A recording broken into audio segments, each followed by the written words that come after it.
So I was with somebody today on a medicine journey, and it was a beautiful teaching for me in a way because I just got to sit and be with the person as they got this big teaching about love. So it's like, what a pleasure, right, for me. And the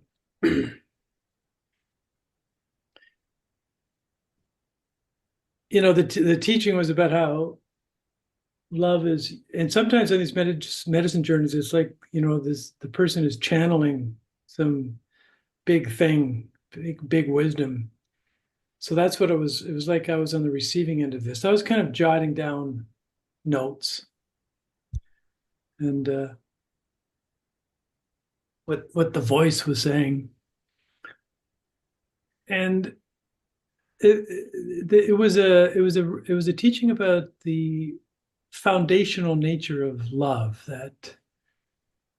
um, that you can't even call love a gift, um, because love just is. It's not. It's just the ground of our being, the milieu in which we live and move and have our being, and that everything and everybody and the whole sort of booming, buzzing, teeming life event that's unfolding is um, is love trying to be more of itself, or not trying, but is love um, in the process of expressing itself, of amplifying itself. And so love is just given, but so it's just there. It's just the but the gift the teaching went on to reveal was that we get to choose whether to be in it, whether we want to be the manifestation of love in time and space or not. And that is the gift of choice, is the dignity that we're conferred by this intelligence, this love that just is. And that a corollary, of course, is that what we talk about as evil, is the presence of those who have just made a final choice, or up to the, like, a choice not to be the presence of love, just to turn away from it. And the reasons for that, who knows why. Usually it's some form of heartbreak, mistreatment early in life, that just the refusal to open to love, open to being that ourselves. So yeah, it was beautiful because it was like we were in the presence of love, that the dynamic between us, in a sense, was love amplifying itself, be between us. So we got to dwell and inhabit that space. And of course, if this is anywhere near true, or I mean, if the experience is true, how we put words to it is like gets further and further away from it the more we try to speak about it. But it's like it comes laden with grief for the human condition, for how almost like how few human beings, percentage wise, choose to receive the gift and to abide in it throughout a lifetime, because there's so much heartbreak and so much hurt and so much,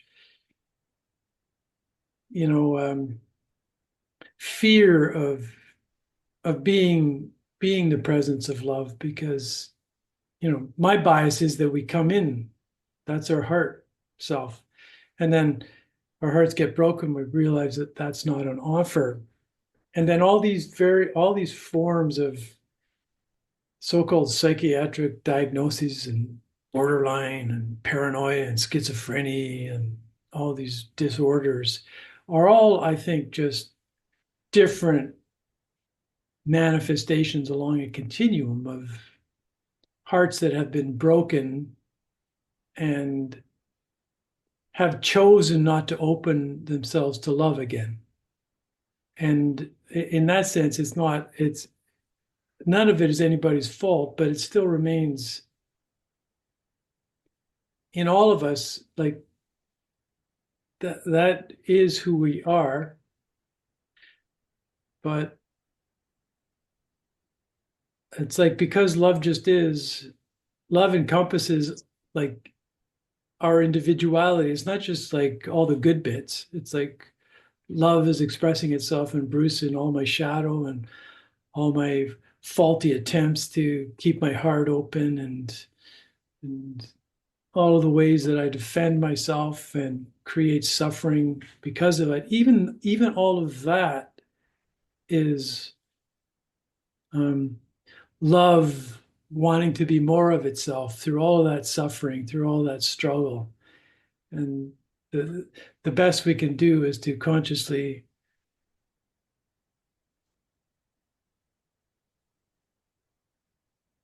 in a way, surrender ourselves to letting love have its way with us over and over and over again.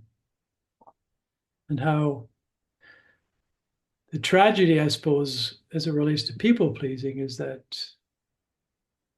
we've learned that we can't trust love. So we, in a sense, it's performing love as a means to an end to get something back, to be liked, to make the hurt stop. But it's not.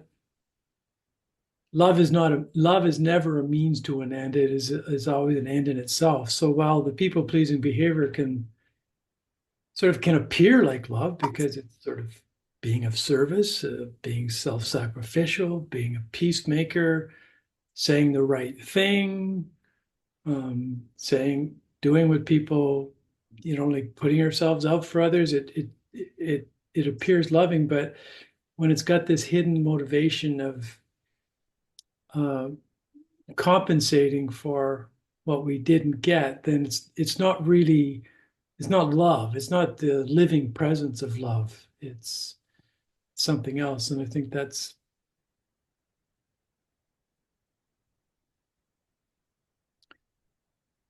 but maybe even all our people pleasing is love trying to find a way to be more of itself, to express more of itself, even through that. And then the challenge is to catch on to it, like person by person by person, and come back to having the courage to examine our motivations, examine our fear, um, yeah,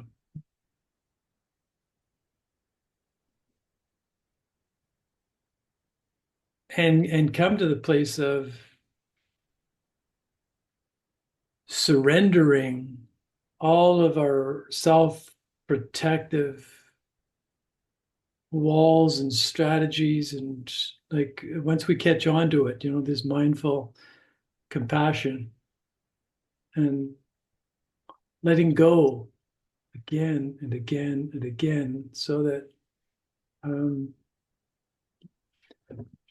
I suppose love can have its way with us, or that we can we can be the presence of that which simply is. Um, and of course, the love that simply is never has to prove itself, never has to justify itself, never has to. be good for the sake of being seen as good. It just is. So, and that's what we're doing is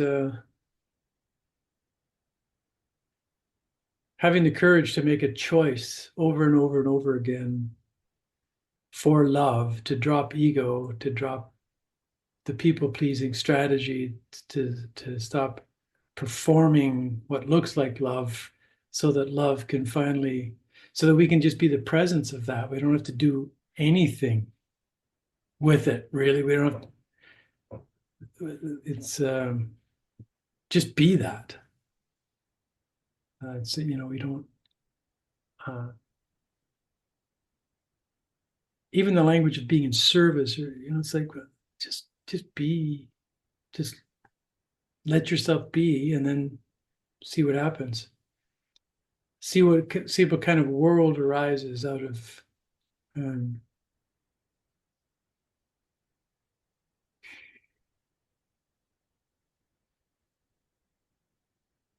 just the heart connection with everything it is. So you awaken to this, and you just realize that you're involved with a miracle, and feeling gratitude and feeling compassion, and then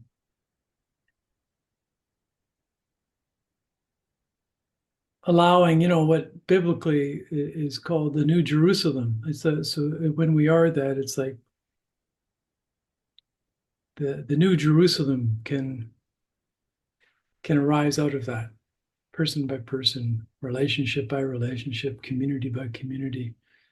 Uh, when we have the courage once again to, or return to